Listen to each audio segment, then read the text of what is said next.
नमस्कार, मैं देव अलग आप सभी का स्वागत करता हूं IIMT मीडिया के विशेष कार्यक्रम हिस्ट्री ऑफ द डे में।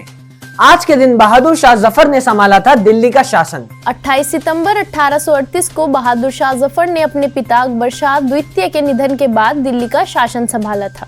1857 में जब भारत की आजादी का बिगुल बजा तो उस समय राजाओं ने बहादुर शाह जफर से मदद की गुहार लगाई थी।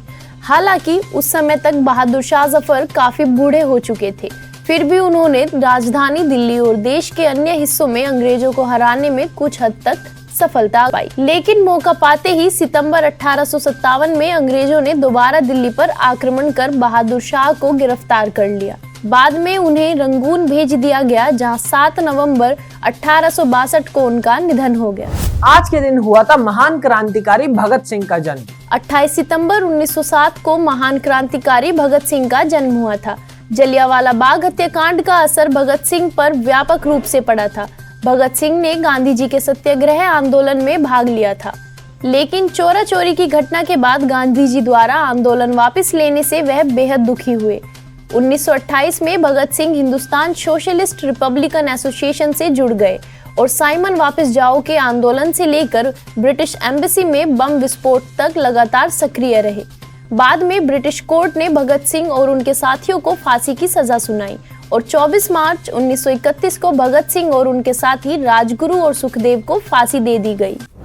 आज के दिन भारत बना था दुनिया की चौथी बड़ी अर्थव्यवस्था। 28 सितंबर 2004 को विश्व बैंक ने भारत को क्रिया शांति के आधार पर दुनिया की चौथी बड़ी अर्थव्यवस्था कहा था। हालांकि इसके बावजूद विश्व बैंक ने प्रौद्योगिकी और कार्यक्षमता के आधार पर भारत के पिछड़ेपन की बात भी कही थी। एक रिपोर्ट के अनुसार भारत की अर्थव्यवस्था में उदारीकरण होने से निजी निवेश और जीडीपी का अनुपात 1981 में 9% तथा जबकि 2000 में यह बढ़कर 15% हो गया था। रिपोर्ट में यह भी कहा गया था कि भारत की विकास दर तेजी से बढ़ रही है। वर्ष 2005 में वर्ल्ड बैंक ने फिर विकास रिपोर्ट जारी की, जिसमें भारत की क्रय क्षमता के आधार पर सफल राष्ट्रीय आय 3068 अरब डॉलर और प्रति व्यक्ति आय $2880 बताई गई थी।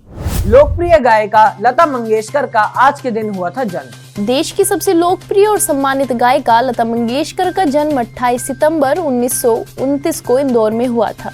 लता जी ने 20 से ज्यादा भाषाओं में फिल्मी और गैर फिल्मी गाने गाए हैं, लेकिन उनकी पहचान भारतीय सिनेमा में पार्श्व गायक के रूप में रही है।